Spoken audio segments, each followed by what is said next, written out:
Yo, yo, yo, it's your man, B-I-G double O to the H big O, a.k.a. Slick. Report live from the main streets of Trenton, New Jersey. You're watching the Untold interview and all that. What up, though? Got my man Big Ooh in the building. What's up, man? What's up with you, man? Ain't much. Let's get right to it. Where you from, bro? I'm from Trenton, New Jersey. Trenton, New Jersey? Sure. Man, a lot of people wouldn't believe that. They thought you was a Philly guy because you be out here so much. nah, I'm from Trenton. I fuck with Philly heavy. Philly my second home. I'm from Trenton, for sure. No doubt, man. What would be the link, for Trenton and Philly for you? The link for me probably was like Donald Trump. Okay. Meat and like Jimmy Wall Street. God bless the day, Yeah, man. Rest in peace, Jimmy Wall Street, man. Mm-hmm. Let me ask you, son. How was it, growing up in Trenton? It's the same thing like growing up in any inner city. The same obstacles, different slang, different streets, but all the same hurdles that come with the trap. You understand what I'm saying? Right. Yeah. So, let me ask you, son. What age did you begin to start, rapping? I started rapping like around 12. Okay. 12. I started taking it serious like around 15, 16. I started rapping like 11, 12 for real. Okay. Yeah. Well, that was your first rap name, Big O? No. Big O come from my government name, Umar. So everybody always call me O. That's me from birth. You know what I mean? Right. I just do the big in front of it. My first rap names was horrible though. Them joints Give us one. Trash, man. Oh man. I know one joint was like Lyrical Assassin. Them joints was trash, man. That was hot. Hey, yeah, I was trying to think of all types of cool, corny shit. That shit. I just said, fuck it, I'm gonna just do what they already called me. You know what I mean? Right. Yeah. Did you start the battle rap at the beginning? I mean, the era I came up in, you had to earn it. So you had to step out in those ciphers and get that respect. Ciphers turn into a battle because if you get too much of a reaction, somebody will jump in and go right at you. Right. You know what I mean? Like it was more like like now, I tell people like the battle scene now is more prepared. You know who you're going against. You got time to write for them, face-offs, the stage is more theatrics and drama. You know what I'm saying? Back in the day, like we was on that scene at the same time as like Reed and Meek and them. Mm-hmm. We just wasn't filming. So it was like when it was on, like it's like, yo, such and such on this side of town hot. They say he hotter than you. Oh yeah? We going out there. We might ride out there 50 deep on 50 bikes. Old head might throw us in the car out the way. We might go out there 3-4 cars deep out there. Oh, yeah, I got 10 racks on. Oh, I got, you know what I mean? So it was like that type of energy. That's how we came up. So look, in the battlefield, you standing next to your peers and everything. Mm. Did you do the transformation when did you do the transformation from battle rap to making songs? Well, anybody that was in my era, they used to have battles in the city, right? And I was like reigning champ for a long time. So like the battles, like the promotion for the battles at this time, the flyers would be like, who gonna take Big Oo's title? And this like my teenage years, I'm a kid. You understand what I'm saying? So at that point, I ended up signing with like an independent label. And of course, the whole thing was like, yo, we know he can rap, we know he can battle, but can he make songs? So signing with that label was my transition to making like songs. That's when I had to start focusing on songwriting. You know what I mean? So yeah, that was when I made the transition. Before it was just like every verse was like 64 bars and just one in 72 bars. You know what I'm saying? Just like you battling somebody. You writing verses like you battling somebody. You know what I mean? Right. Yeah. So when did you learn the format like a song? Studying music and then just working with different producers. Okay. Because at first, like a lot of my songs was like still battle oriented. Like it was still like, and it had to be produced. Like I tell people a lot of time, a lot of artists, you got to be produced. Everybody's so used to just going in the studio doing what they want, emailing a copy of it to you and just putting it out. But when you actually be produced, and somebody like, nah, I don't like that. I don't like that verse. You shouldn't say that right there. Change that hook right there. Right. Change the. Take a couple of them words out, let it breathe. You understand what I'm saying? I could tell the difference between hearing the artist who's been producing, who just rapping. You know what I mean? Who are some of the guys that you featured on their songs and they was featured on your songs? That's in Philly. In Philly? Yeah. Oh man, I'm gonna forget somebody, bro. Give us 5. Gil, Meek, Beans, Core, Miss Jade, Ab Lava, Dutch, Spado. That's all Philly right there. Ness, Cree Forge. Rest in peace, Jimmy Wall Street. We had the project Twin Towers. Young Chris, Freeway. Rest in peace, Hemo Brown. Man, I could keep going. I'm probably still forgetting people, bro. like I tell people all the time, like, being from Trenton, right, I was signed to an independent label in Atlanta, right, for a couple years. And when the deal went sour, I had to come back home. I tell the story a lot. I had to come back home. So I went from like a condo downtown Atlanta, 18, 19 floors up, right, back to the projects. Wow. So me and all my guys sitting in my room in the projects, I'm like, damn, well, what's next? I'm like, damn, we trying to figure it out, right? So this is around the time where, like, if you was hot, or you said you was hot, the A&Rs would call the DJs in your area to see, like, yo, you know this guy? So us being in Jersey, what people don't understand is North Jersey's market is New York. So that's why they lean on Power 105 and Hot 97. Trenton is Central Jersey. Then you got South Jersey. So Central Jersey and South Jersey, our market is Philadelphia. So I knew when I came home, I said, yo, Cosmic Kev don't know who I am. So if I bump into an A&R and they be like, yo, I got to call Kev, he going to be like, I don't know, Big Uwiz. To that A&R, it's like you still got work to do at home, right? So when I came home, I said, yo, I gotta link with Kev. So I had a record called New Sneakers. So I said, damn, how I'm going to bridge the gap between me and Kev, right? Sitting in the room in the projects, me and 10 of my guys. I said, Gilly. I went and got the feature with Gil, and Gil plugged me with Kev. And from there, I did the feature with Gil on the Tuesday. The next day, I did a feature with Meek. You feel what I'm saying? And so I tell people all the time, when you coming into new markets, you come in with the strongest people in those markets, everybody under them gonna fall in line. Right. Because outside looking in, they're like, he gotta be him. If the top dogs in our city standing next to him, you ain't gonna get no discrepancies from nobody else. And then when they realize and get around you and really see your energy, hear your music, and be like, oh yeah, he really that. It's just like, oh yeah, you know what I'm saying? It goes without saying, you know what I mean? Shout out to Ace McCloud too. I can't forget Ace McCloud.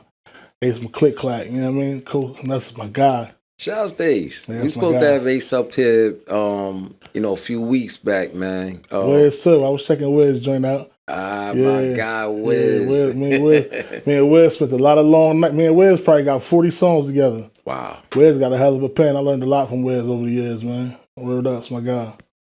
DJ Don Cannon. What's the affiliation? So when I was in Atlanta in this period, I met Drama and I met Cannon, right? It's probably like 08, 09. So when I came home, like I telling you about, I did a tape. We was doing the mixtapes. I did a tape with Cannon. God, first all I see is the money, right? So Cannon told Ace about me. So that's how I met Ace. I met Ace through Cannon. It's probably like 2000, probably like 12, 11. I mean, Ace just been locked in ever since. I just left Cannon crib. Me and Ace just left Cannon crib a couple weeks ago. Trying to put some plays together. That's what's up. You working on some new stuff? Yeah, for sure. What you got now? I got so many projects. Right now I'm doing like I'm working with a lot of younger artists in my city. Okay. So I got a 4-man group called The Momentum. Their first single dropped Thanksgiving called John Thompson, produced by my guy DJ Riley, one of my producers. I got another project called Kobe at the Rucker with DJ Filthy Rich getting ready to drop. I got another project called Life Lessons getting ready to drop. And then I got a project with 2 of the OGs that I came up under called Courtesy of the Mob, 3 Sides to a Story getting ready to drop. How many mixtapes you drop? In totality? Yeah. Oh, man, I got a lot of stuff out there, man. I got a catalog, bro. Dat Piff, my mixtapes. I got I got a lot of stuff out there, man, at least 20 plus. Okay. Yeah. Now, at that period of Dat Piff, how important was it for up and coming artist to be on Dat Piff? I mean, it was major because that was like the limited outlet to get it to the world. You know what I mean? Of course, we was pressing the CDs up then. But that was like the link to get it to people that you couldn't physically get the CDs. So that Piff was major. You know what I mean? Live mixtapes. Live mixtapes, yeah. That came after that Piff. Right. Yeah, that was major too, for sure. Now, is mixtapes important now? Well, they call mixtapes albums now. You know what I'm saying? Because it's like everybody, I'm dropping my new project. You know what I mean? So it's like mixtapes. The really the beginning idea of the mixtape was you going over instrumentals. Right. You understand what I'm saying? So I come from like that mixtape era. I come from like that Clue, Rest in Peace, K Slay, Ron G. You know what I'm saying? I come from that era. Doo-wop. You know what I'm saying? So the mixtape was like you going over instrumentals. That people adapted that method and just started doing like their own music over instrumentals. Nowadays, it's less work over the instrumentals and more just original content. You know what I mean? They pretty much just substitute mixtapes, albums, yeah, project, my new project, my EP, whatever the case may be. You know what I mean? And what's the platforms that they should put it on? I put my music on all DSPs, but I'm really about to work on that direct to consumer run. And just building it up and seeing how many people really rock with you. When you direct the consumer, you get a chance to really see who really rock with you. So you got 200 people buying your project at $10 a piece. And then the next project, 400 people buy, and it gradually growing, then you know you're doing something right. You know what I mean? Right. A lot of people depend on Spotify for streamings. Do you do that? I don't depend on none of them streaming networks because it's pennies on the dollar. My thing is to put the music there because so anybody can get it, right? But my thing is to make the money outside of that, whether it be shows, merch. I do a lot of different things. When I'm dropping a project, I might do a private listening session and sell tickets to that joint. You know what I'm saying? Like, you got to get real creative for how you service your fan base right now. You know what I mean? The ball in your court. So if you can snatch the small, I tell people all the time, the small bags add up too. You know what I mean? So you think today's music is more easy than before? As far as what? As far the as sound of it it or the production of it? As far as getting on. Oh, getting on? Yeah. I wouldn't say easy. I think it's oversaturated. Because at the end of the day, right, we used to have to save up to go to the studio. Now everybody got a studio set up in the crib. Like the appreciation for it ain't there. You understand what I'm saying? Like, it was a thrill to be able to be like when I started recording in the basement. Everything with me and my career was like gradual steps. I started recording in the basement. Then I started recording in my man crib. Then I started recording in this studio. So it was years before I recorded in a real studio. So my appreciation for that was to the max. Niggas would just start rapping today and walk into a real studio and be in a joint. You know what I'm saying? The appreciation not there. You know what I mean? So I think a lot of corners get cut today. I think the value of music, the quality of music is down. I think that's why the music industry is suffering so much. Everybody rapping. You feel what I'm saying? Nobody going through an era, nobody going through that trial period, that cipher, if you go back to what I was saying in the beginning, nobody's going back to that cipher moment where a nigga like, nah, bro, this ain't for you. You might want to just do the record. You might want to shoot the videos. You might just want to narrate. If a nigga get a couple dollars, he feel like he can rap. If a nigga in the streets, feel like he can rap. If a nigga throw that shit on, he feel like he can rap. It's not even about the love of the music. It's about everything but the music right now. You know what I'm saying? Man, you know, a lot of these guys can't play the background. They want to be in the forefront and they want to be next to the person that's the star. Yeah. That play a lot in the hip hop era. Yeah, it do. You know what I'm saying? You got rock bands, you got country bands, they know their position and they willing to do whatever it take to get the brand pushing. Why in hip hop they don't do that? I could get deep with that. That goes back to even more than just hip hop. That goes back to us as a people, period. We can't do that on no level. We can't do that whether it's real estate, whether it's hip hop, whatever it is. It's always a competition amongst self. You understand what I'm saying? And a person is always never satisfied with what's on their plate. They're always worried about how much you eating or if you getting up going for seconds and all that shit. And that's niggas' problems. You know what I mean? Put your eyes on your own plate. Take care of the people you love. And it should be that simple, but we make it so much more difficult than it has to be. You know what I mean? Who's your favorite rapper right now? Oh man, I don't listen to none of these new guys, bro. I'm gonna be real, I don't. Not one? Nah, bro, I don't get the feeling. If I do, it's like Griselda. You know what I'm saying? Like Benny, shout to Benny, Westside. They put me in that zone. Fuego Bass and Ricky Hyde and Heem.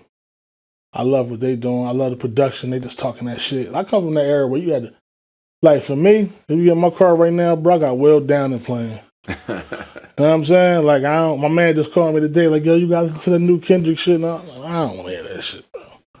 Respectfully. Feel what I'm saying? It just ain't for me. You know what I'm saying? But I respect what everybody doing, you know. I'm heavy like R&B, old school, Teddy Pendergrass. I'm that vibe. Feel me? That Philly international shit. Like, you know, timeless shit.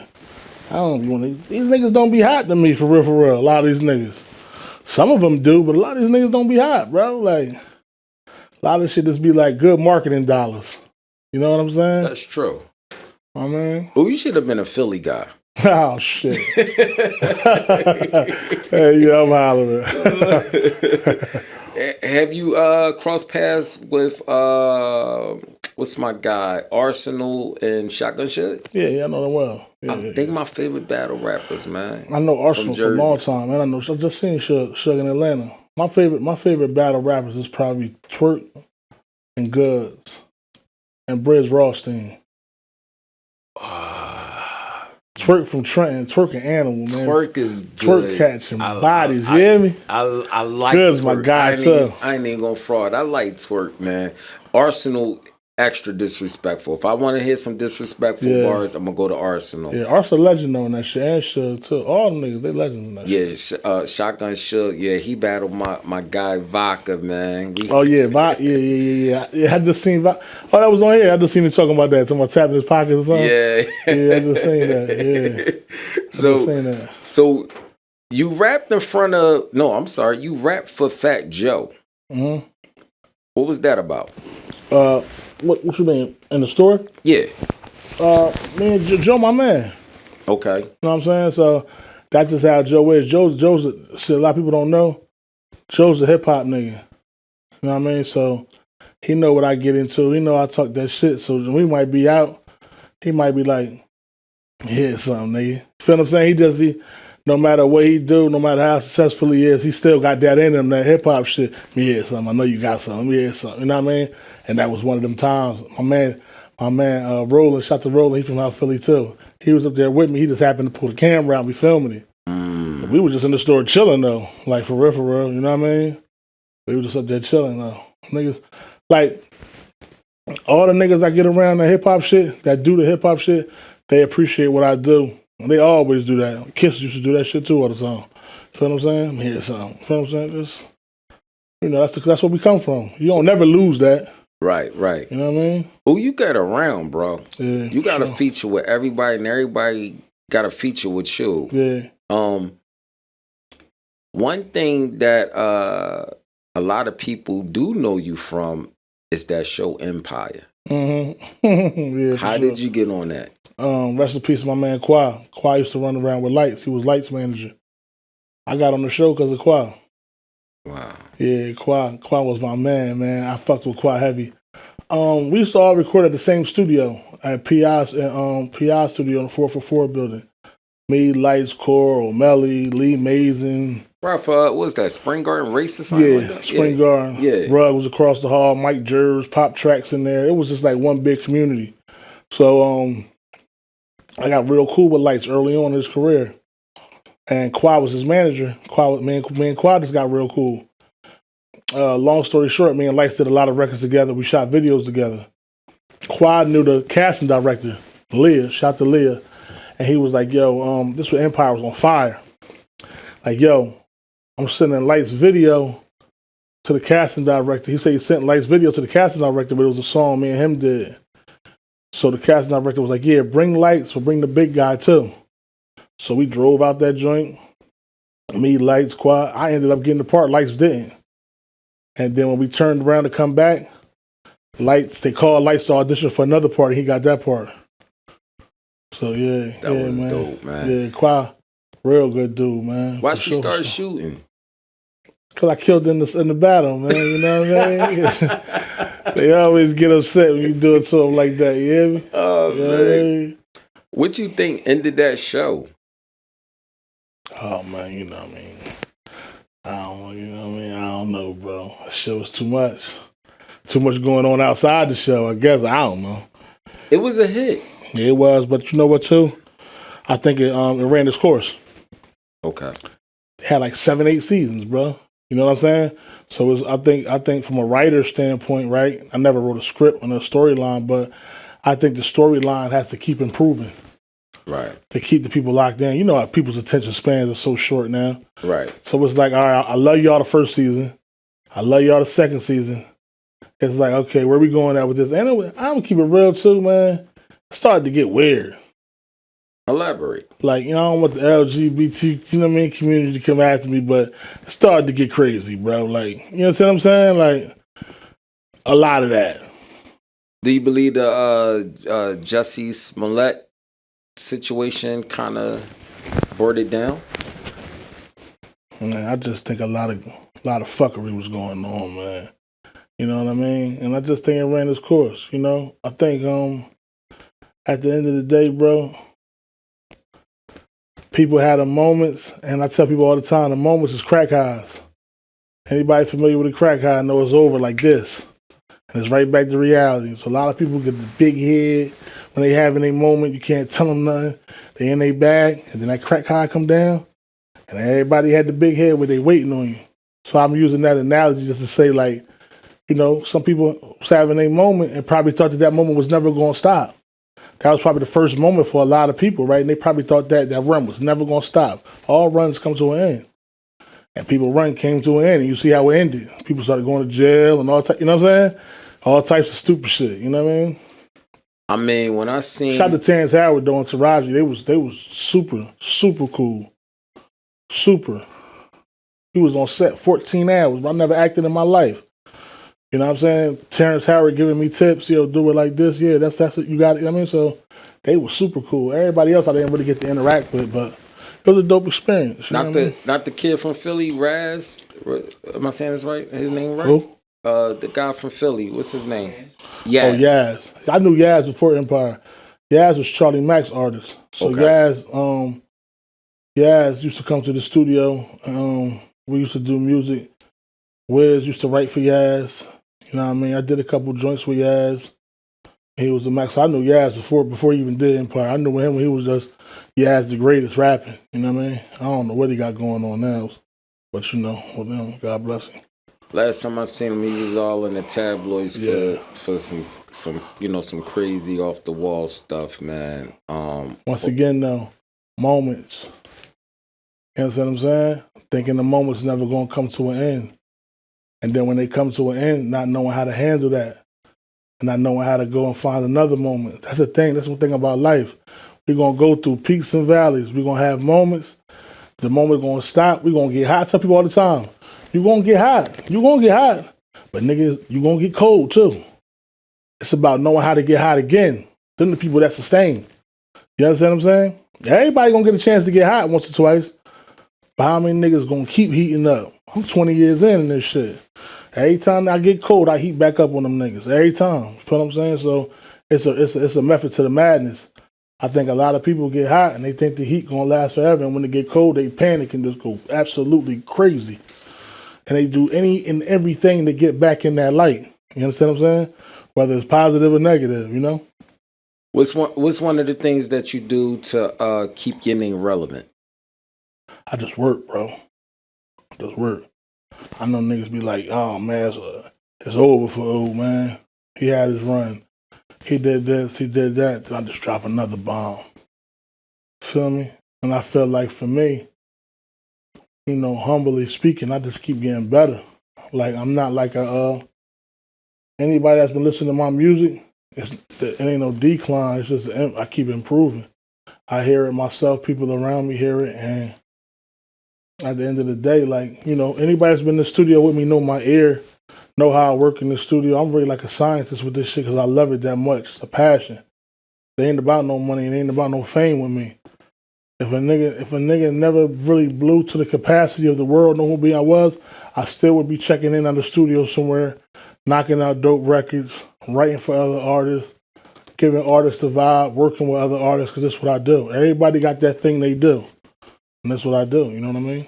You think you got your fair shot? No, absolutely not. Why? I can't say why. I don't know, but I don't think I got my fair shot. I think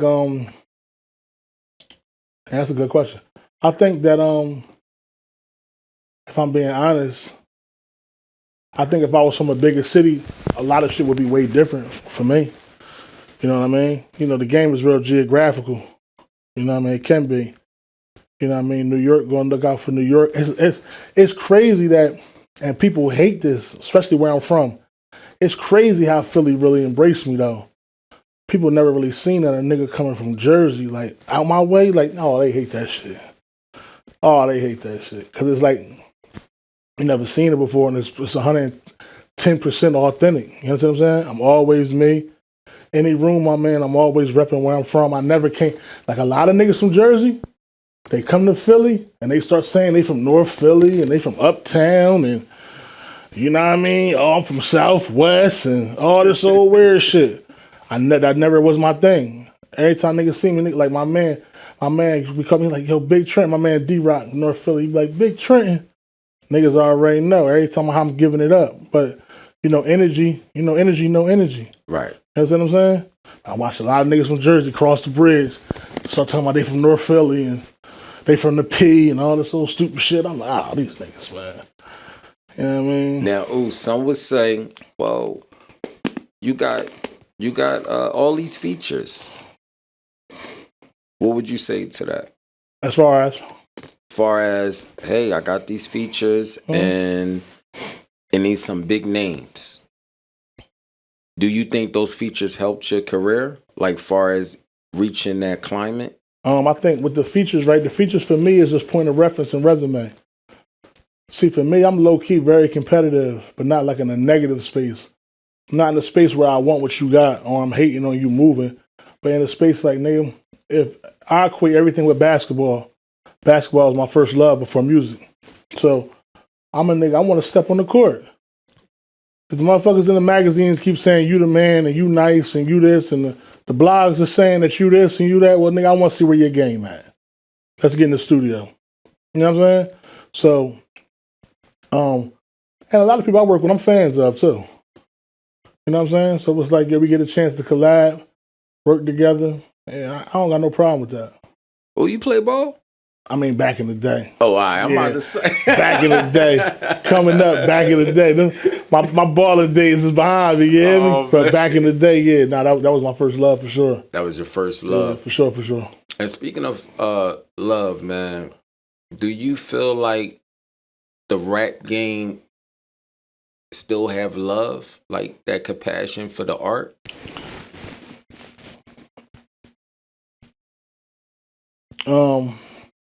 Dang, that's deep. That's deep. I feel like a lot of people love money. A lot of people love fame. A lot of people love all the plus things that come with rapping, but people don't love the work. See, it's different when you love the work. You understand? Like a lot of people that cook, when they put the food in front of people, they don't even eat. Because they get the enjoyment of watching people eat the food that they put the love and the care into. These niggas just want to stand on stage, grab a couple girls after the show, go to the hotel, talk to people, treat people fucked up, talk down on niggas, show pistols and all this old stupid shit. Shit ain't about the music. You understand what I'm saying? For me, I study this shit, bro. I'm looking at Gamble and Huff documentaries. I'm looking at Quincy Jones. They call me Slicky Jones because everybody call me Slick.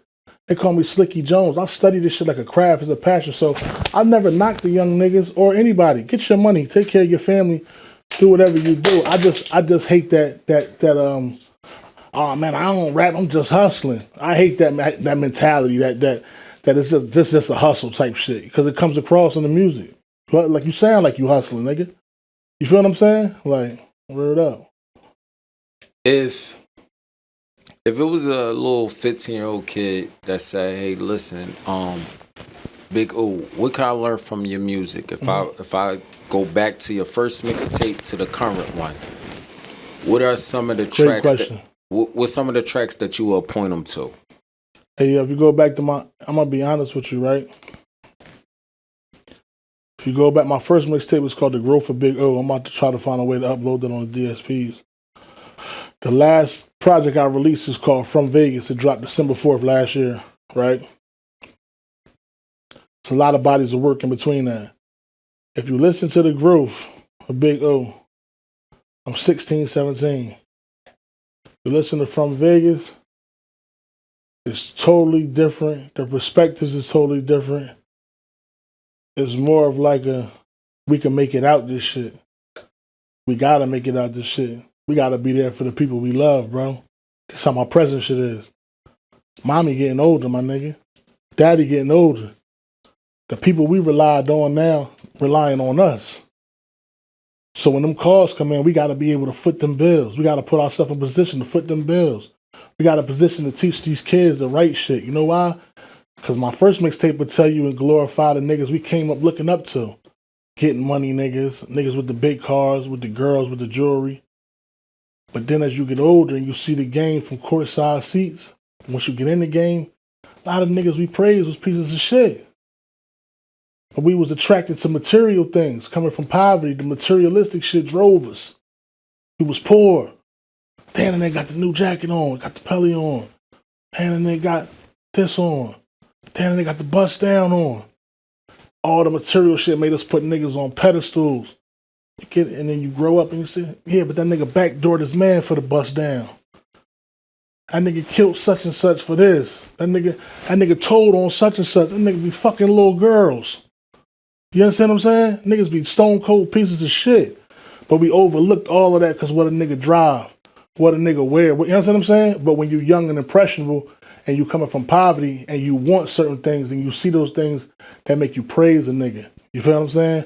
As a grown man, I look at the man that used to get up 5 a.m. to heat the car up. 5 kids on the 3rd floor in the projects. Getting off work, we still stand in the corner. He coming out did this for 20 years. But all his kids went to college. You understand what I'm saying? He finally got a chance to retire. You understand what I'm saying? His son put him in the house now. That's the shit that's man shit. Sacrificing, taking care of your family. Not worrying about your appearance and how you look, going to do the dirty work to make sure the kid's good. That's the shit we need to be praising. That's the shit the niggas, and I'm just keeping it 1,000. I done seen the game on all levels. I started on the corner. You understand what I'm saying? I'm lying. I started on the porch watching niggas get to it. And that made me say, damn, I need parts of that. Attracted to the shiny. I was the impressionable kid. Attracted to the shiny shit. Holding niggas in high regards because of materialistic shit. Then you get amongst that shit and you be like, oh, man, these niggas, man. I thought these niggas was real niggas. You know what I'm saying? Look at all the shit these niggas did to accomplish this shit. You understand what I'm saying? Then you can look at the man that get up every day, go to work, take care of his family. Look at the lady on the block that walk to the bus stop every day, working at the college, serving kids, been doing that for 20 years, take care of family. Finally see her move out the projects, making no slow progressions versus chasing everything. We want instant gratification, but on every level. You feel what I'm saying? We want everything fast without putting in the work. You feel what I'm saying? So I say all to say, my music reflects that mindset. I was the kid on the porch that wanted everything fast, attracted to the shiny shit. That's in a lot of my earlier music. Then you get the music from me right now. It's like, yo, it's not what you think it is. That's just beat the shit that count.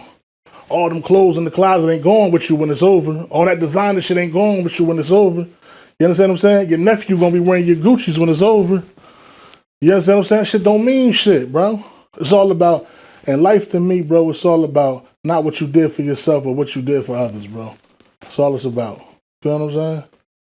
Why would anyone want to be a rapper today? Why would they? Yeah. Fame. But it come with a price. It always did, though. Well, the rapper was always the target. Right. You know what I'm saying? It's always. Right. You know what I'm saying? The drug dealer persona turned into the rapper. Because at first the drug dealers looked down at the rappers. Then the drug dealers became the rappers. Then the rappers wanted to be the drug dealers. Now the young niggas just want rap. They wait till they get on, get established to chase right. You're in a position where you blessed. Come move mommy out, move your family out, and you gonna risk all that to prove that you're a real nigga to some niggas who don't give a fuck about you, bro. But once again, in my opinion, every young nigga needs an old nigga around them. Cause the old nigga been there. It's not about how much money in the account, it's about the experience of life. I seen this movie before, young nigga. You about to crash. It's a brick wall in front of you. These moments don't last. These moments is crack highs.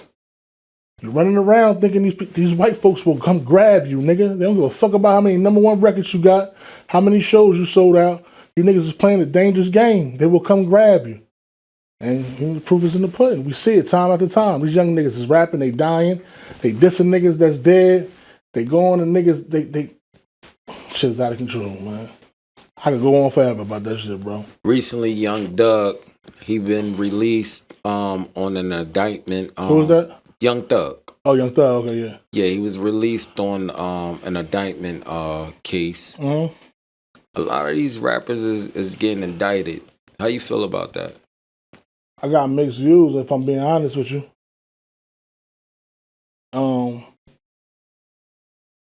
I don't know Young Thug, but I see all them niggas free Jeffrey, right? My thing is this. When is the light switch gonna come on and say it's time to grow the fuck up? Real shit, bro. It's time to grow the fuck up, my nigga. Feel me? Even I have to tell myself that at times. Bro, it's time to grow the fuck up, my nigga. You keep doing the same shit, you gonna get the same results, bro. You already know the attention that you rapping bring. You already know, just in America alone, if we being totally honest, them people don't want to see young black millionaires getting rich off this culture, bro, and doing the things they doing. So y'all making it easy for them to come in and do what they do by doing the dumb shit. You know what I'm saying? It's like, yo, you mean so much to more than just you. But I mean, you know, like I said, every young nigga needs an older nigga around him. You need a nigga to be like, yo, bro. And you gotta have somebody around you gonna listen to. See, that's the thing. I don't care how much money you got. You gotta listen to him. You gotta have somebody that you gonna listen to and that you respect his word and that could check you. Yo, bro, you out of pocket. That shit you did last night, bro, you was out of pocket, bro. That shit was corny, my nigga. You feel what I'm saying? If everybody around you praising you, you think everything you're doing is right. Need somebody to tug your jacket and be like, yo, bro, what the fuck is you doing, my nigga? That shit was corny, bro. You understand what I'm saying? You need that. Word out. There's a question that I had asked EA. Oh, EA, that's my man. Shout out to EA, that's my nigga. There's a question I asked him was, do you still feel like this is a man's world? Oh, that's a good ass question. A great question. These niggas ain't doing man shit. These niggas ain't doing man shit. You know what I mean? It's an emotional world. A lot of these niggas emotional, man. You know what I'm saying? Men don't do certain shit. But we can only learn that from being around men. A lot of niggas ain't never been around men.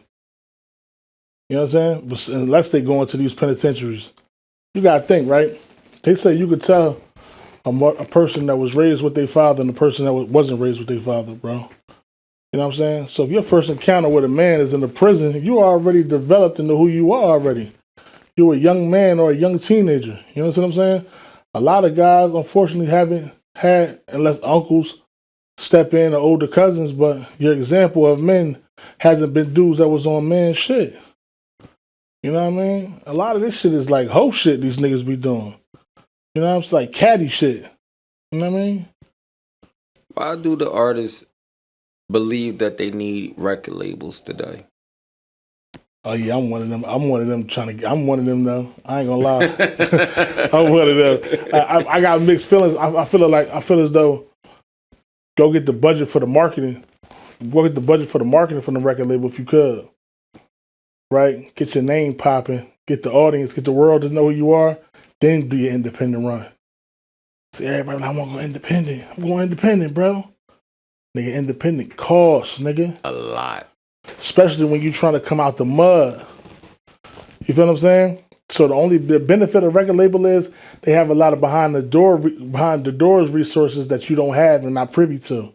a lot of those relationships you don't have and you're not privy to come from. I would love to go get with a label and get a bag, and then let that deal run its course, and they're like, all right, thank y'all, because now the world know who I am. Now we can fully do the independent campaign. You know what I mean? But trying to birth it and just solely independent. Oh man, you talking about the bag, and a lot of people don't have it. You know what I mean? How's your mental health? My mental health. I mean, it changes, man. You know what I mean? It changed. I've been through a lot. I've been through a lot of shit, man. You know what I mean? But at the end of the day, I'm always like, man, you still here, bro. A lot of people not. You know what I mean? A lot of people not, bro. I done been to more funerals I could count on both hands, both toes, 2 or 3 times. You understand what I'm saying? So at the end of the day, it's hard for me to complain knowing I'm still here and I got opportunity to change whatever situation I'm in. Right. You know what I mean? Right. Are you gang affiliated? Not at all. All right. My neighborhood is though. Yeah, I'm about to say because where you at is it's everybody always asks me that. Yeah, everybody always. Nah, I mean, it's really not. It's not like that no more. But my neighborhood was at one time. It was like the blood shit was real crazy. I heard Charlie Mack ask me that. So I'm like, "Oh, you blood?" He's like, I gotta know because if you're on the West Coast, I gotta know when we got the contact. Man. My neighborhood though, that shit was on that. Like when that shit hit my city, it was bad, bro. Right. Like a lot of people lost their life behind that shit. That shit flipped my city upside down, bro. Word up. Is it worth it? I mean, I don't know. It ain't worth it. Is it ever worth it? You know what I'm saying? Like, worth it. Who would really that been outside tell somebody it was worth it? You know what I mean? The wins don't never amount to the losses. You know what I mean? Like the short term wins never amount to the losses, but the losses be forever. I mean, just the whole concept of. Oh, you talking about the gang shit? Yeah, the gang. I mean, once again, though, man, you know, unfortunately, you know, at that time, that's just what it was. You know what I mean? Absolutely not. To me, it wasn't worth it. You know what I'm saying? Like a lot of mothers buried their children. A lot of people still locked up right now from that shit. You know what I mean? Unfortunately, the city had to go through that, but you know, a lot of cities were at that time. You know what I mean? I mean, like I said, the whole concept of it, colors. You know what I'm saying? Colors, like we're dying over territory and colors. Logically, it doesn't make sense to me. Yeah. You know, and we all can go to the same prison and we can go to the same grave. Yeah. That don't make sense to me. You know, I never understood it. Now the logic in you as a grown man and your perspective of it is 1,000, right? The logic that's missing from a 12-year-old that's seeing the guys once again that he's putting on the pedestal because of the shiny things. Oh, and they repping this gang. Oh, and I turn on the TV and the rappers is repping this gang. And I just saw a documentary talking about this gang. And I'm reading these street-oriented magazines that's talking about how much money these. Okay. There's an allure in that if your father is not around. Even if your father's around sometimes, there's still an allure in that. Because Pop might be at work and may not have time to really pour into you the way it's supposed to. Mom might be working 2 jobs, so it might just be you and your little sister at the crib. You go outside. Imagine going outside and your whole block is on this wave. Your whole block. See, it's a different environment. You, as a grown man, thinking logically, absolutely correct. But I'm just saying, from a 13, 12-year-old's mind, impressionable, that's looking to be loved and a part of something, and then you got grown niggas feeding on that saying, come be with us. That's where it gets tricky at. You understand what I'm saying? But and speaking of gangs, man, Tekashi 6ix9ine. Oh man, come on. He was a part of a gang. Come on, man. And they all went down. Come on, man. What's your take on it? Tekashi should have never been involved. Guess what? The street guys should have stayed street guys. We got a guy that's going to be the artist. Keep him in fault. This is the thing. The investment should never be involved. Your job is to do what you do. You don't got to partake in this. Even if this is what we doing to float you until the money come. You stay over there. But the bad thing about it, they mixed the two worlds and it cost them. You understand what I'm saying? The investment should never be involved. Even with Lil Durk. I don't know the situation, but whatever the situation is, the investment should never be in love. You provide for too many people, bro. If I go, the whole ship sink. Somebody gotta take the weight for this situation. Cause I'm here to provide for too many of us. You understand what I'm saying? Right. It should never be a time where you as the star, listen, it's something, I seen Keyshawn Johnson, old interview. Keyshawn Johnson came up in gang territory on the West Coast, right? Jets wide receiver. Legendary wide receiver when I was coming up as a kid. I said his whole neighborhood kept him away from that gang shit because they knew his potential with football. That's how you're supposed to do it. That's man shit. That's real nigga shit. Nah, youngin'.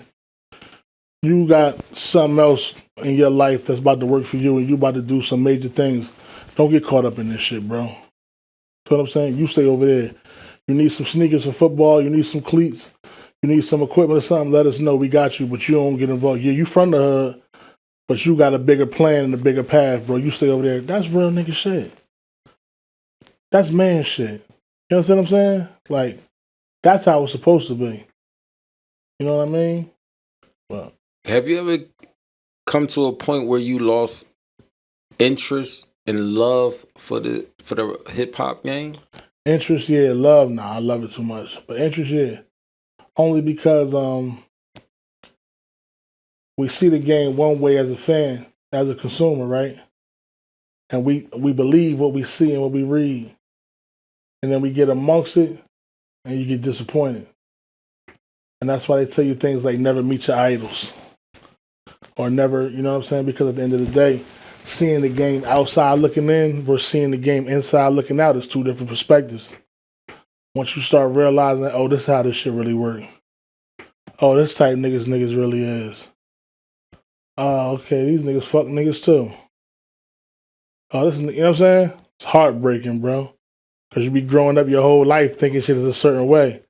And then you find out at 8, you be like, oh, I'm done with this shit. These niggas. You know what I mean? But I got around a certain artist at one point, and I grew up listening to this artist. And when I got around them, it was a different story. It was like weird. And it was like to a point where I'm like, who are you? Yeah. Unfortunately, it's like that with a lot of them. A lot of them, bro. A lot of them, I'm telling you. A lot of them, bro. Listen.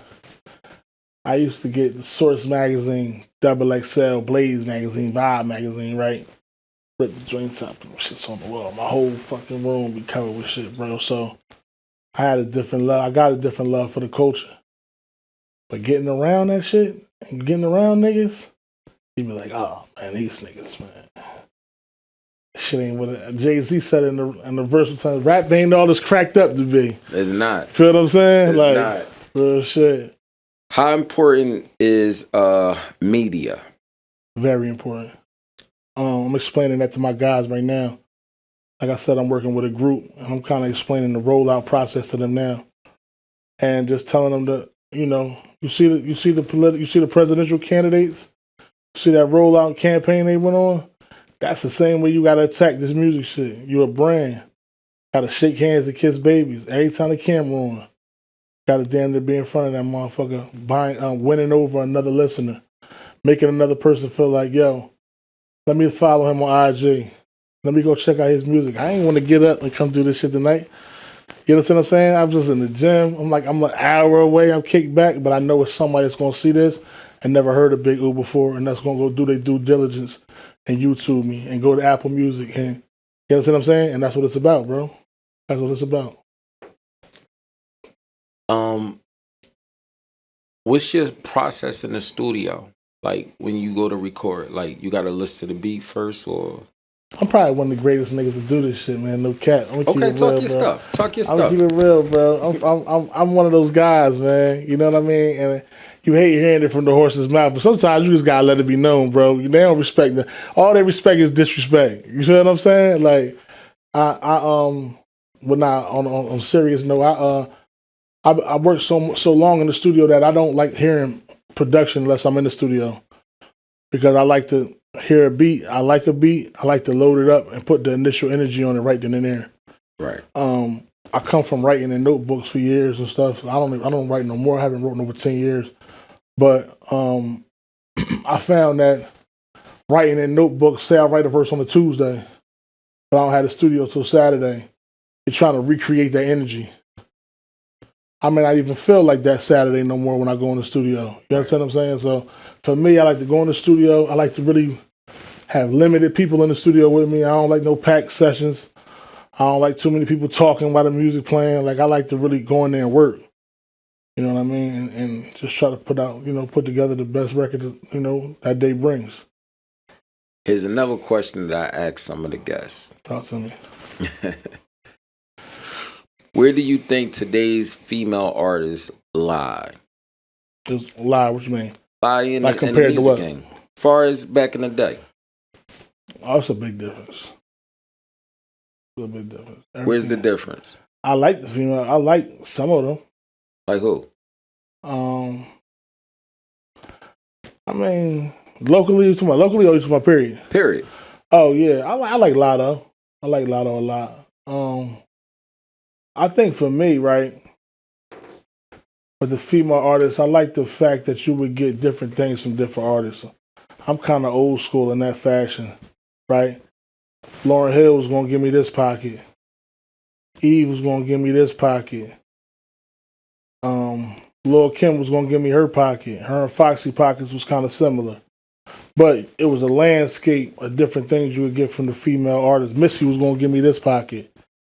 Now it's kind of like who could take it the furthest. It's like, oh, you rapping about your pussy? I'm gonna rap about my asshole. Oh, you rapping about your asshole? I'm about rap about my pussy, my asshole, and getting fucked in my ear. Oh, you rapping about getting fucked in your ear? I'm gonna rap about standing upside down, getting fucked in my ear, my pussy, my asshole, and letting put it in my nostrils. Like, it's just like, you know what I'm saying? It's like who gonna take it the furthest? And that's just like, for lack of a better word, and I'm showing my age, it's probably like that, on some old head shit.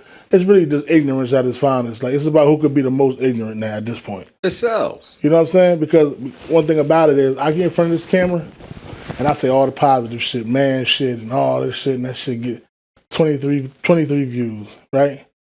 I get in front of the camera, and I be like, yo, nigga, tell them niggas SMD, man. And it's on site whenever we see niggas, and da-da-da-da-da, shit go to the roof. So it's the same thing with the music. They rap about, being mothers to their children or doing things that women should really be practicing and following. You got women in corporate America who don't even live these lifestyles, imitating, all this old ignorant shit. You know what I'm saying? But little girls singing this, like, who would really want their daughter singing this shit? Like, seriously, bro. Would you do a track with Glorilla and Sexy Red? Motherfucking right. You motherfucking right. Because one thing about it, right? I had to learn a lot. I had to learn, right? You got to separate your opinions, keep your integrity, you keep your morals too, but you separate your opinions from business. This is the business of music. I'd be a fool not to do a record with Glorilla or one of them. That should have catapulted me to the moon. That don't mean I got to be on there saying no wild kinky shit. You let them do what they do. I'm going to come do what I do. We get the right beat, let it make it mesh, strong hook, and we're going to do it's going. You know what I'm saying? But that's the business of music. Now, am I riding around listening to that shit? No.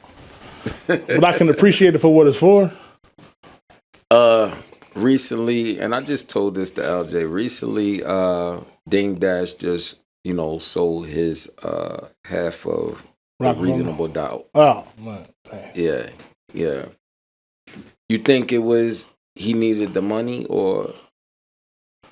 I think that was like something that was beyond him. I don't know his business. I don't know the situation. Shout to Dame though, man. Rockefeller was like a motivation would be not even be a word to describe what they were to me coming up. So I hated to see the way him and Jay and like where they at now. I hate to see that shit. Jay, my favorite rapper. So if you was part of the whole Rockefeller, you would have sided with Jay versus Dame? At that time? Yeah. I'm gonna give you two answers. Right now, if I had to decide today, I would go with Dame. Because you realize Dame was the business, right? Jay was the face and the person that everybody loved, so that's why everybody went with him. You understand what I'm saying? Dame was the guy behind the closed doors that the label execs ain't fuck with, but he was demanding everything for the artist that the artist needed. Jay, and I love Jay-Z. I'm talking about, I love Jay-Z. No bullshit. But Jay-Z worried about Jay-Z at the end of the day. We just gonna cut it plain and dry. I mean, at the end of the day, I can't be blackballed. God is on my side. It is what it is. Jay is worried about Jay. You understand what I'm saying? Dame was put on Kanye, bring in Dipset. Dame was bringing in the art. I mean, the truth is the truth. Jay is an artist.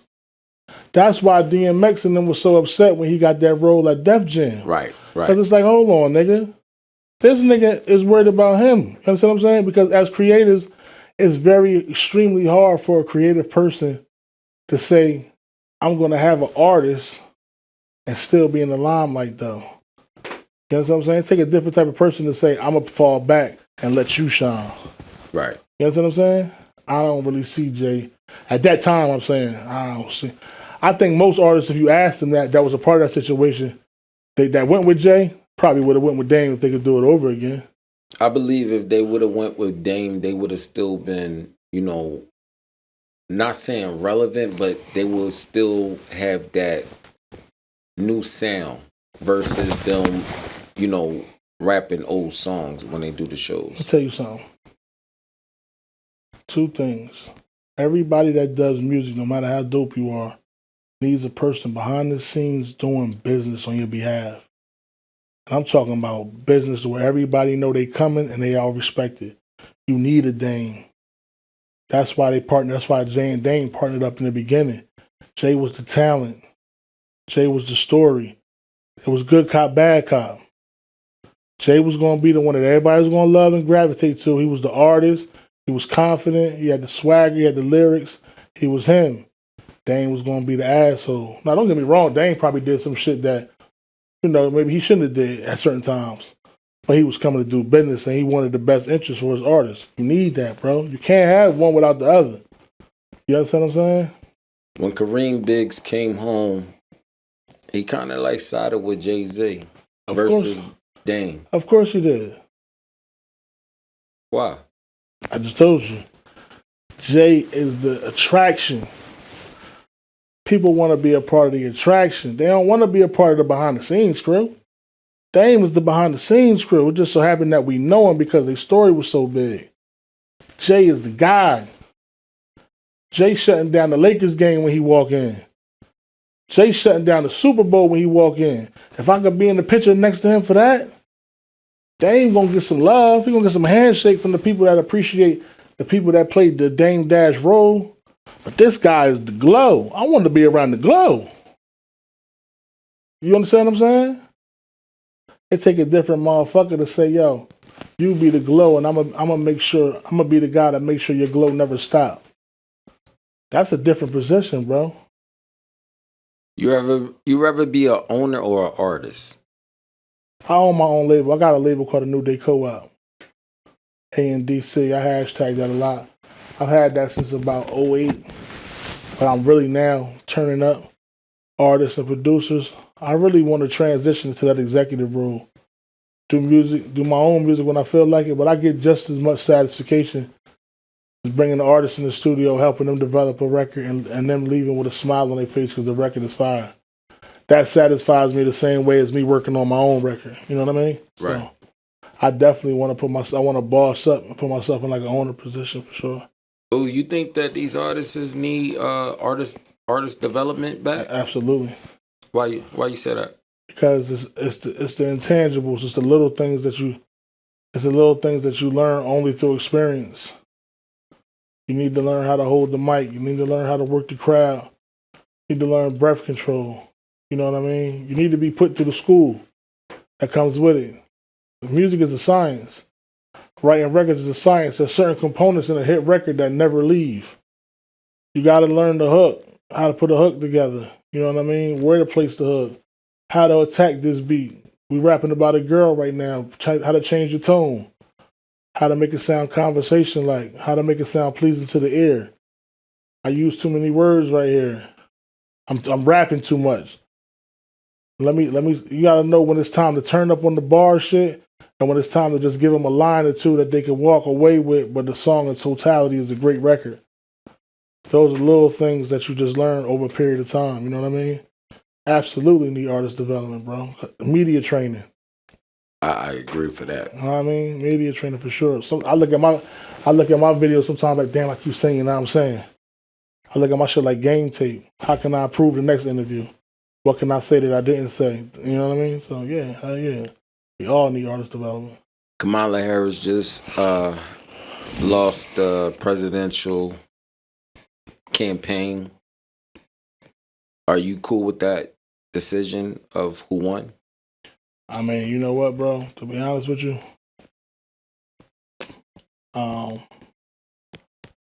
we're all fucked up, man. To be honest with you, I don't really. It's just about how fucked up it's gonna be. You know what I'm saying?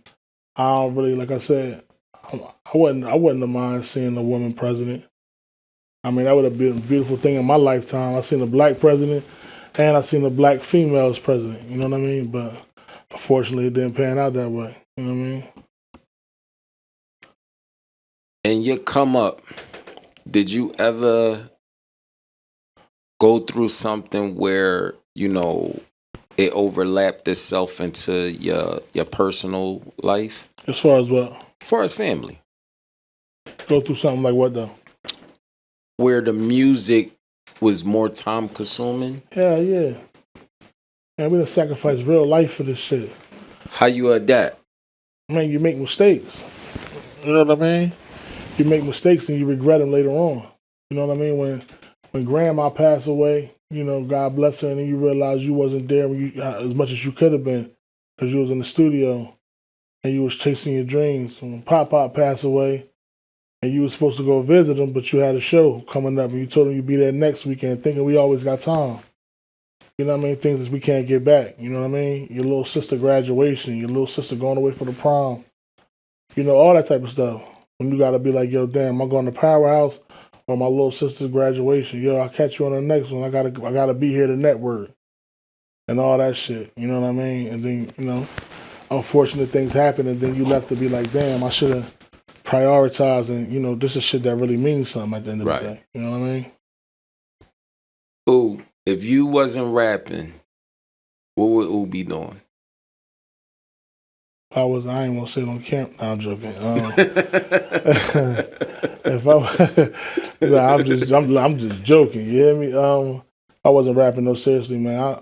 I'd be doing something with the kids in my city for real. Okay. We've been doing back to school drives for it's gonna be the 10th year coming up in September. We do things Thanksgiving. Me and some more from Trenton too. Right. So we team up. We've been doing that for the last 10 years. You know what I mean? That's dope. Yeah, man. That's what we're supposed to do. You know? So I definitely be doing something with the kids, though. Is it cool to be a rapper and just have a 9 to 5? Hey, bro, I'm gonna tell you something. Hey, motherfucker, you better do something. You know what I'm saying? At the end of the day, especially when you're independent, because the music costs so much. Everything costs so much, bro. So if you ain't got nobody backing your play, and you ain't got no substantial amount of money, the money got to come from somewhere. Right. You know what I mean? I think a lot of times we get caught in the I can't work type shit, you know, for whatever reason. But it's like, you're gonna be broke or you can't work. Which one is it? Like, you know what I mean? So I work, not a job, but I work. Every day I get up, I'm doing features. I got like a marketing consultant company outside of me rapping, where I set promo runs up for artists to go do things in different markets. DJs, Shade 45, On the Radar, bars on I-95, Coalition DJs in Atlanta. So we hustling, man. You never stop hustling, bro. Never stop hustling, man. So outside of being a rapper, I mean, have you made good investments throughout your career? I made some bad investments. I made some good investments. I'm really looking to they got an auction coming up on my way next month with like the houses and stuff. So that's really what I'm really about to carve into now, that real estate. You know what I mean? Yeah, that real artists, they're huge out there. Yeah, and it's cheap too, man. Like I'm talking about, it's so cheap. Any nigga that was getting money should be ashamed of himself if he ain't got no property. Like it's that cheap. You understand what I'm saying? Like nigga, you ran all these bags up and you don't own shit. You fucking crazy. You know what I mean? But yeah, that's what I want to do. I'm working on building a studio in Trenton too. State of the art shit, and then having the kids coming in like once a month, learn how to record, learn how to use the cameras, and all that stuff too. So that's what we're working on now. Yeah. So what was one of your bad investments? I'm gonna keep it real, man. Jewelry, get rich quick schemes, man. You know what I mean? Like you know, somebody come with you with the yo, bro. If we got such and such, we could do this real quick. You know what I mean? Nothing happened. Quick flip. Quick flip shit, man. That shit, you would have fell out with a nigga over that shit, man. You know what I mean? But we like I said, right now I just wanna help give back as much as possible, for real. You know what I mean? It's a lot of talent where I'm from, but the resources is limited. Right. A lot of people they don't know what to do outside of just going to the studio and recording. And it's a whole science outside of that. You know what I mean? So I want to start bringing like people down to do panel discussions and giving insight to how the music industry really is. Because people think the music industry is what they see on social media. And it's way, way more difficult than that. You feel what I'm saying? So it look appealing on social media. Yeah, because it's all highlights. Ain't nobody posting the downside. Everybody posting, they got their best outfits on, they got their haircut, they got their jewelry and their cars out. Ain't nobody posting the eviction notice. Wow. You ain't never seen a nigga be like, man, I got 30 days to get everything out this motherfucker, man. You understand what I'm saying? Like, it comes a time, I believe, for like every artist where financially it's not beneficial for the artist. What do they do in that? You know, because you gotta still uphold an image. It's deep. I seen a few rappers on public transportation. Oh man, ooh, yeah. But you know what though, man? I'm gonna be honest with you. You're crazy. This nigga funny. I'm gonna be honest with you, man. You know what I'm saying? I think we live in a build your own following, build your following up. But if you're transparent, it's no secret.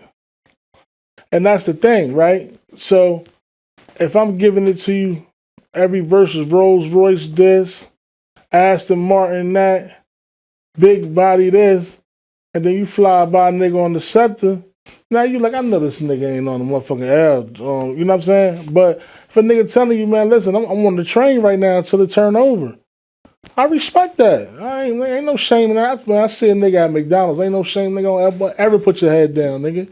Make an honest living, bro. Ain't no shame in that. That's where we got the game fucked up at. You feel what I'm saying? Like, nigga, it's a lot of niggas out here frauding. You understand what I'm saying? Like, nigga, I don't never want to be a part of the fraud shit. So if I got to go to McDonald's and ask a nigga, do you want extra fries on that? I'm going to do that. Nigga, ain't no shame in that, bro.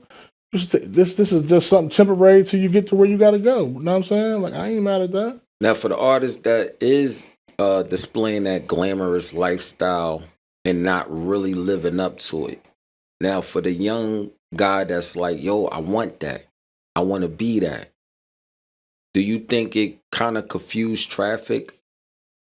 But that's what we were just saying about the young, impressionable minds being attracted to shiny things. Coming from poverty, you see somebody with shiny things, you think he's the guy. But you don't know how that man acquired that shit. You don't know what he did to get that shit. And you don't know a lot of times, bro, niggas is frauding. Shit don't even be real. You understand what I'm saying? Like, so it's like a nigga put a whole costume on before they leave the crib.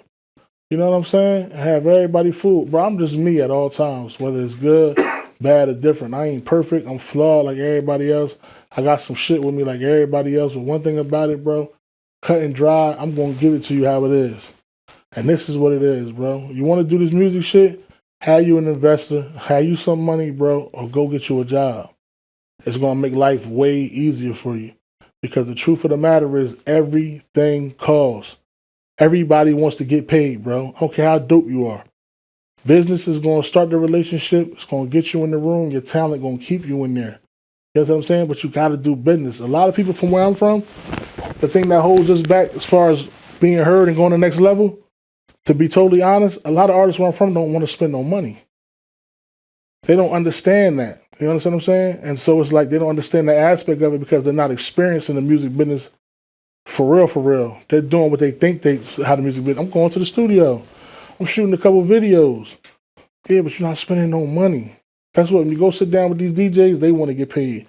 The graphic nigga want to get paid. The nigga mixing the record want to get paid. The nigga shooting the video want to get paid. We ain't even start no promo. We ain't start no marketing. We ain't start no rollout yet. For you to go sit down with these popular podcasts you love, you ain't got no traction like that, nigga. They gonna want to get paid. You understand what I'm saying? So it's like people don't be understanding that McDonald's got a marketing budget. Who the fuck is we to not have a marketing budget? McDonald's still marketing the chicken Big Mac right now, beating you over the head with it. How the fuck is you putting out music and you ain't got no money put to the side to market your shit? It's common sense, bro. You know what I mean? Speaking of money, that first Empire track, what you spending on? I was on young dumb shit, man. I think I was straight to KOP, man. Yeah, I did some stupid ass shit. They was real shit, and they kept coming back to back too. They kept coming too. You said, "Give me all of those on the wall. Give me them right there, and I'll be back tomorrow too." Nah, that shit was love though, man. But it made me. I got my SAG card ASAP. Wow. So that's hard to get. Yeah, it is. I got it ASAP, like ASAP. Like, I think the thing with me is I dropped the ball though. I just did Country Wayne skits too. I just did that shit probably like last month. But I think with me, right, if had I known better, I would attack that acting shit ASAP on fresh off that Empire shit. You know what I'm saying? Right. I kind of came back up the way, and it hit me when somebody said it to me. Somebody seen me like in traffic, right? And they was like, nigga, you back out here? It was just on Empire. And I was like, oh shit. Cause you don't think about that shit when it's you. Right. But how people look at you, they looking at you like, oh, you made it, you should be. But that's why you see a lot of actors, right? They might do a show, then you might go to a restaurant in Cali and they waiting tables. They doing a little out of end jobs until the next show come or the next role land. You know what I'm saying? Unless that big role land where they got a substantial amount of money. I kind of, like I said, I was new to the acting field, so I took that role, did what I was supposed to do, and I just came back home and it was like back to regularly scheduled programming. You know what I mean? Instead of I should have really pursued that shit and used it as a point of reference when I was going in those future auditions and leaning on that Empire name because that shit was on fire at the time. Right. You know what I mean? But we live and we learn, man. Recently, it was put out there about PnB Rock, his death. Rest in peace of Rock, that's my guy, man. Yeah. They said that it was set up. Fuck that, bro. They said it was a setup with an employee. 2 employees, am I correct? Yeah. 2 employees. Fucked up. What's your take on that? I just wish it would have had security or something with him, man. Good dude, man. Super good dude. Super talented. I knew Rock for a long time. Shit just be unfortunate. You know what I'm saying? Because it's like, all you want to do is make music, take care of your family, and enjoy life, bro. And niggas that hate you for that. You know what I'm saying? Like, that's the part every time we leave the crib, we got to prepare for whether we want to or not. You know what I'm saying? Because the whole goal is to make it back home to the people we love and the people that love us. That man was just in there trying to get a bite to eat with his family, bro. You know what I mean? But because of his superstar and because of who he was and the shiny things, niggas wanted it and was willing to do anything to get it. You know what I mean? And then some real shit, whether niggas know it or not, that West Coast grimy than the motherfucker. There be all types of underhanded shit going out there, like, you know what I'm saying? So I just wish bro would have had some security with him, man. Good dude, bro. I knew Rock for a long time, man. I don't even know why they put his family through that shit, putting that shit back up. Or that, you know what I'm saying? That's how I think. Like, damn, I put his family back. You know what I mean? They got to already live with that every day. Don't nobody mother and brothers want to see that shit, man. That constant reminder of the world. I mean, that shit is sad, man. Shit is unfortunate, man. We losing a lot of rappers, a lot of rappers, not just to, prison, but to, just being killed. This is it's a scary industry, you know. Why would anybody want to join this? Why would you want to be a part of this? But see, you know what's crazy? My younger me, I wanted the shiny shit. I don't do music for none of that though now. But still in all, I'm not exempt either. Don't ever get that fucked up. It's not about you. It's about what you're preparing to go up against. You understand what I'm saying? Rock was in there enjoying himself, eating, bro, with his family. You understand what I'm saying? And it was just amongst the wrong people. Right. You know what I mean? So the fame is a double-edged sword because it puts your face and it puts you out there to where people that don't really fuck with you know who you are. You know what I mean? They're looking at you a certain way when they see you. You know what I mean? So I want to do music because I love it. At the same time, I already know when I'm moving around, I got to be prepared for the people that don't love me or prepared for what's trying to harm me or come my way in a negative space. We got to prepare for it, bro. You know what I'm saying? Even if that's not our intentions and that's not our energy, I'm coming on all peace and love. But at the same time, I got to make it home by any means, bro. Right. You feel what I'm saying? By any means, I got to make it home. We going to kick up in this motherfucker if need be. You understand what I'm saying? But we ain't looking for no problems. You understand what I'm saying? But it's just like we got to be prepared for it, man. You know? Why is this like the only genre that go through that? But that goes back to what we talked about earlier. That's a deeper problem than the music. We talking about a mindset of a whole people. That ain't just hip hop is a small piece of that.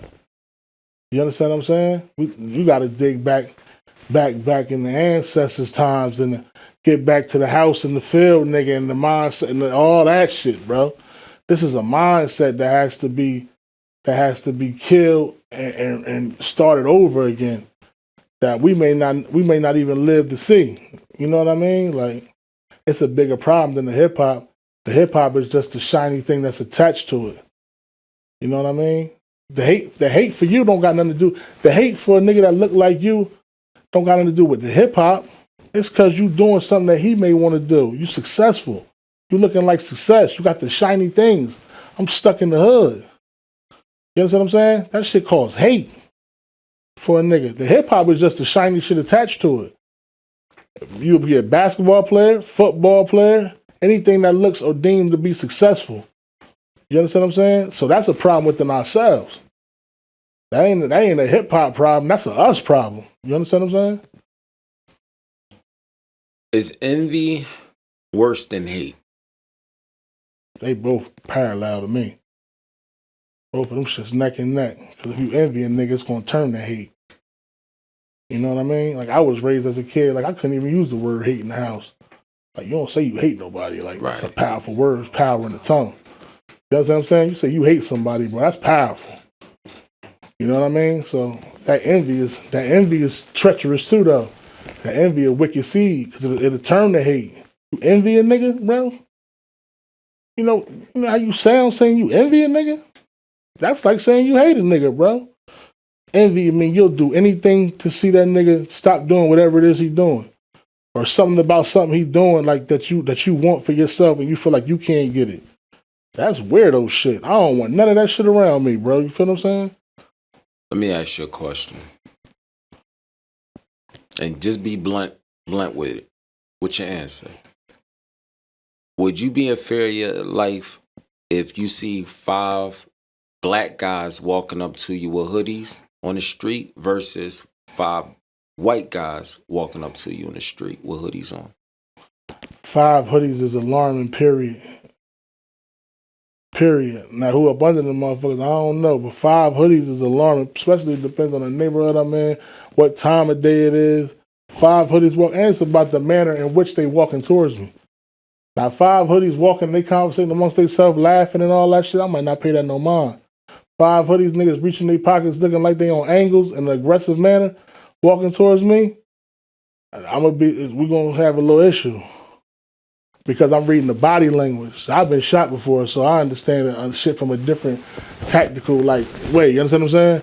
I know niggas' body language. You feel what I'm saying? Like, a nigga got a certain demeanor when it's on. It's a certain energy. You feel that shit in your stomach. That's why I tell you always follow your gut instinct. You feel that shit in your stomach, bro. We just don't listen to it. Something ain't right now. You know what I'm saying? And then it turns out whatever the situation gonna be. You know what I mean? So I could kind of read. I'm a good. I can read the room. I've been through enough shit where I can read the room. I ain't gonna base it on color. Unfortunately, it is like that though. Unfortunately, we raised the seed has been planted for us to look at our own people like that. But then we do it though. We do it to ourselves. So it's like, how much can we blame people for it if we're doing it constantly to ourselves, bro? You know what I mean? It's unfortunate though. I would hate to even answer that question because my answer, I would look at this and be like, damn, why I say that on camera? But it's crazy though. You feel what I'm saying? That we even got to think like that about our own people, like, you know? Oh, my last question before we wrap this up. You say you got shot. Mm-hmm. Mentally, where were you at, when that happened? I mean, mentally, everything runs through your mind. Of course, revenge, in the moment. And I tell people all the time, like, everybody say what they're going to do until that barrel in front of their face. Everybody got the kung fu karate stories and all that shit. They're going to do this and throw a nigga this way and flip sideways and all this old goofy that shit in your face, bro. And everything you experience in life flash before your motherfucking eyes and you think it's over. It's a whole different time. You know what I'm saying? Like, so yeah, I got shot at my femur bone. And come to find out, your femur bone is the largest bone in your body. So I got shot at my femur bone. As soon as I got shot, my femur bone shattered. So as soon as I got shot, I fell out. You know what I mean? So in my head, when I fell out, I'm like, damn, it's over. Feel what I'm saying? I'm like, nigga gonna stand over top of me. It's over. You know what I'm saying? Luckily, they ran off. But, that's the shit that was running through my mind at the time. You know what I mean? But it's a feeling you don't wish to be in. Feeling you don't wish nobody to experience that shit. Them niggas be glorifying that stupid ass shit. It's like, yo, bro, I could have lost my life for some shit that wasn't even worth it at the end of the day. You know what I'm saying? Could have left behind people that I know really love me sincerely, bro, for some shit that wasn't even worth it. Subscribing to this old dumbass shit, the street shit. You understand what I'm saying? Chasing the shiny things. You know what I mean? Being impressionable, thinking this is the way, thinking this is the only way. And there's so many other ways to get this shit. You know what I mean? Me looking back at that shit now, I'll be like, damn, bro, I made so many mistakes that could have cost me my life. It's scary. I know I'm here for a reason, because there's so many of my niggas that's not here. Know how many mothers out of hell, bro, while they was lowering her son casket? How many caskets I done carried out? How many times I done went to how many times I done went to friends' mom's house with envelopes? How much y'all gonna need for this? All right, me and the guys gonna chip in and do this. Came to the hospital, look at a nigga, whole body cold. Feel what I'm saying? Come on. Niggas be rapping that shit. That shit sound good, bro, but I don't live that shit. That shit's like a movie. You know what I mean? Wouldn't wish that shit on nobody, bro.